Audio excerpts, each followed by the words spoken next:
Sœurs et frères dans le Christ, paix, joie, grâce, amour à chacune de vous, de la part de Dieu notre Père, et au nom de notre Seigneur Jésus-Christ, en ce lundi de la 15e semaine du temps ordinaire.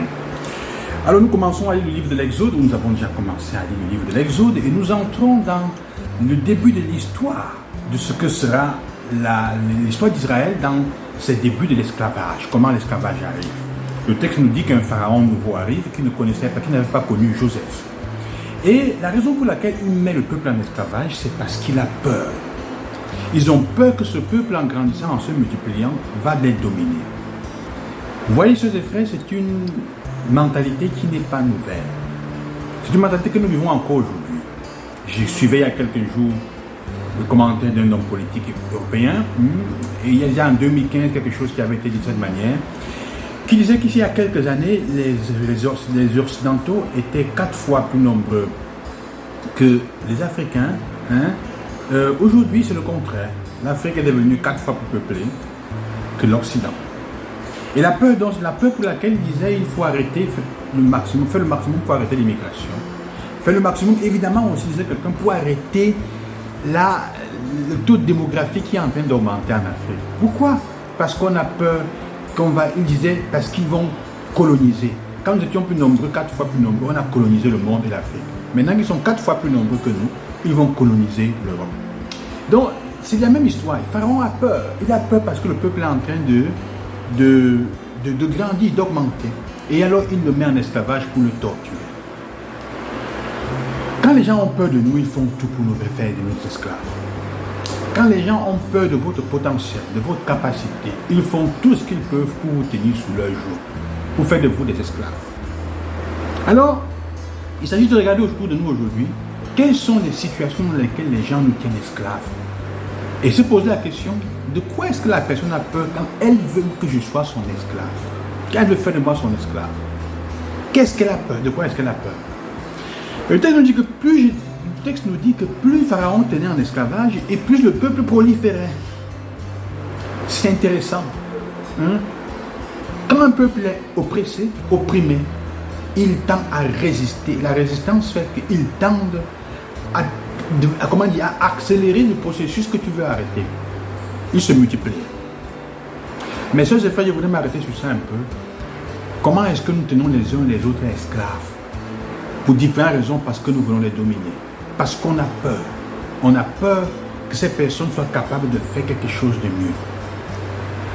Ce n'est pas dit que le peuple était une menace pour l'Égypte. Au contraire, probablement, il était un moyen pour l'Égypte de prospérer, puisque c'est Joseph qui l'aide à prospérer. Mais la peur identitaire, la peur parfois fait que nous fassions du mal. Regardez comment la peur fait que nous considérons les autres comme une menace.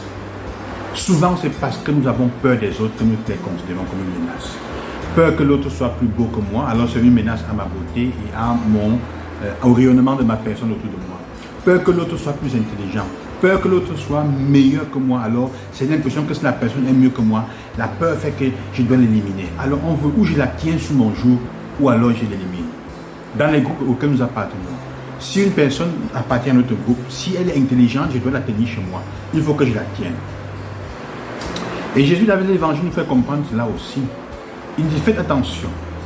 Faites attention que l'amour que vous avez pour vos familiers et pour les autres ne vous rende tellement esclaves pour différentes raisons, au point où l'amour pour Dieu passe en seconde position. Ça va vous pousser à faire des compromis inutiles, à pactiser avec même des situations morales, éthiques que vous n'aurez pas voulu.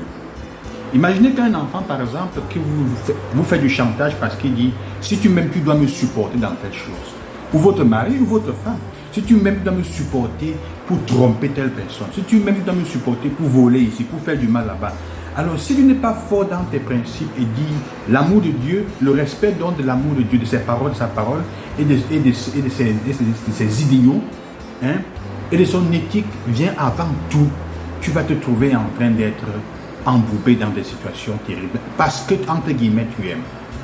C'est là que Jésus dit, si tu aimes vraiment selon les critères de Dieu, sois prêt à souffrir, à porter la croix, à venir à ma suite. Parce que les personnes qui sont autour de toi, que tu aimes, mais que tu n'approuves pas dans certains de leurs choix erronés, vont te dire, ah, tu ne m'aimes pas. je vois vraiment comment tu m'aimes maintenant. Or, ton amour, la situation et les réponses que tu donnes parfois sont la vraie manifestation de l'amour qui va pour leur bien, mais elles pensent que tu es en train de faire leur mal. Parfois, les enfants vont se comporter comme ça avec toi. Et ils vont donc te traiter comme quelqu'un qui ne les aime pas. Tu vas te trouver persécuté, humilié, boudé, parce qu'ils ont l'impression que tu ne les aimes pas.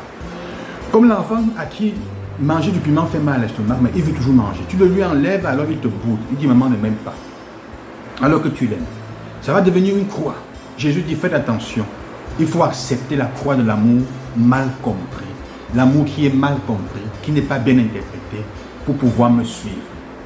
Sœurs et frères, alors la question continue à venir aujourd'hui, en effet.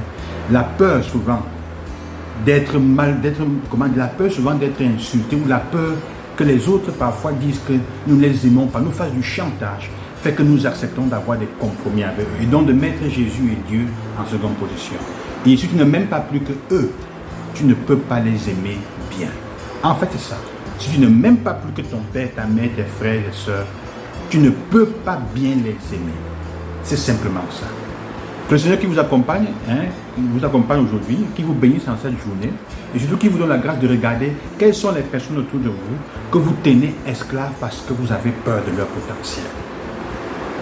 Et si vous êtes esclave parce que quelqu'un a peur de votre potentiel, demandez la grâce de la libération. À demain, je vous bénis au nom du Seigneur. Gloire à Jésus-Christ.